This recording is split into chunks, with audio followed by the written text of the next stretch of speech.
Congress party నేతలు ప్రజలను మభ్యపెట్టి అధికారంలోకి వచ్చారని మాజీ మంత్రి బీఆర్ఎస్ ఎమ్మెల్యే కేటీఆర్ విమర్శించారు. ప్రతిపక్షంలో ఉన్నప్పుడు ఒకలాగా అధికారంలోకి వచ్చాక మరొకలా మాట్లాడారని, ప్రజలను మోసం చేశారని తీవ్రంగా మండిపడ్డారు.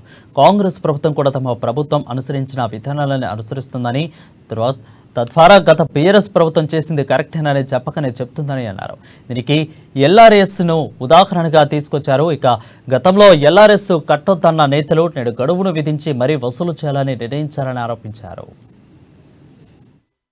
ఆనాటి ఎంపీ కోమటిరెడ్డి వెంకటరెడ్డి గారు అదేవిధంగా ఆ రోజు టీఆర్ఎస్ ప్రభుత్వం మరి అప్పుడు ఇదే పద్ధతుల్లో ఈరోజు కాంగ్రెస్ ఏదైతే చెప్తున్నదో, కాంగ్రెస్ ప్రభుత్వం ఏదైతే చెప్తున్నదో అదే పద్ధతిలో కొన్ని మార్గదర్శకాలు వెలువరించి మరి ఎల్ఆర్ఎస్ క్రమబద్ధీకరణ చేయాలనే ప్రయత్నాన్ని ప్రభుత్వం ఆనాడు చేస్తే ఆ రోజు గౌరవనీయులు ప్రస్తుత ఉప ముఖ్యమంత్రి బట్టి విక్రమార్క గారు అన్నమాట, వారు ఏమన్నారంటే వచ్చేది మా ప్రభుత్వమే, ఎల్ఆర్ఎస్ను రద్దు చేసేస్తాము, చాలా దుర్మార్గమైన